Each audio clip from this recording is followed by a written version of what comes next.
Hi Angus, what can you tell us about your version of Merlin compared to previous iterations? Well, he's emerging into the modern world, which is what's so unique about him. So he emerges from the ether through Stonehenge, completely stark naked, and he's, our idea is that he pops up at significant moments in history when he's really, really needed.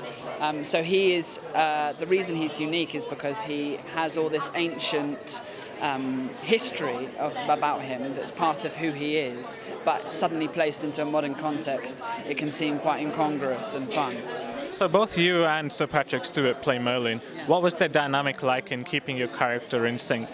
Well, we worked a little together before we started shooting, and there was a point where we started doing some Shakespeare together to try and sound like one another, and we stood together and kind of just started to imagine what it would be like. But it's also, although we tried to bring things together, and I was very careful to observe what he was doing when behind the lens, and I think he likewise.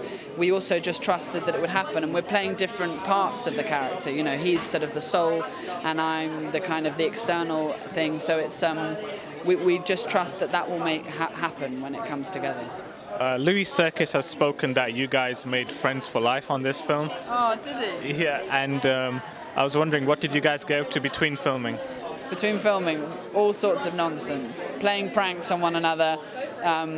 We had so many adventures. There was a particular one where I managed to convince them. I remember that a place that we were, it was called the Cheese Ring in Glastonbury. We played in some amazing locations, and I managed to convince them of a whole separate backstory of why it was called the Cheese Ring, related to a holy cow, and they all were believing me and telling everyone else in the whole crew about the whole history of the Cheese Ring.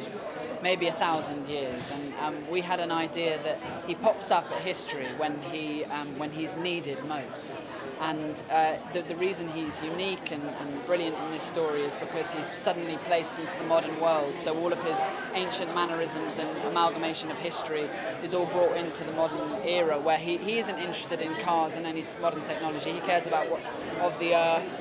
And the fact that the sword's been drawn out of the stone, he's far more essential and elemental than the modern world. And it becomes a sort of real clash of different cultures. I don't really know where it came from. I think so much of it was on the page, and then I just got so excited to be able to play it, and that idea that he's expanding out of his own body, because he isn't hung up on all the sort of modern worries or anxieties about how you look or how you behave. He's just being who he is, and he's so connected to the fire and earth and wind and water. So it's that to me is how he performs his magic, as sort of maths through his hand gestures. So I think just taking inspiration from that and being as free as he could, that was how I wanted to make it. And I also think he sees everything dancing in the world through his eyes. Everything dances.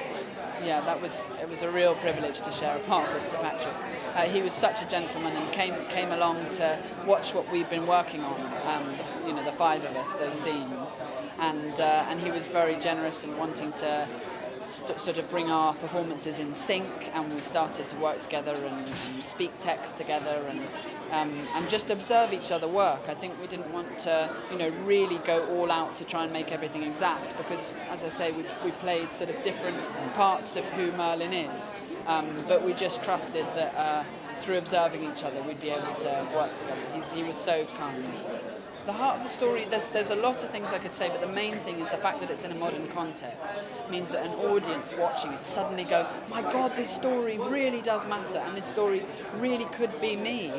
You're suddenly put in the shoes of Alex, drawing the sword out of the stone, thinking that this really could happen. And I think it has a huge impact on what that means in terms of honour, and also the laughs and the responsibility and all sorts of things like that.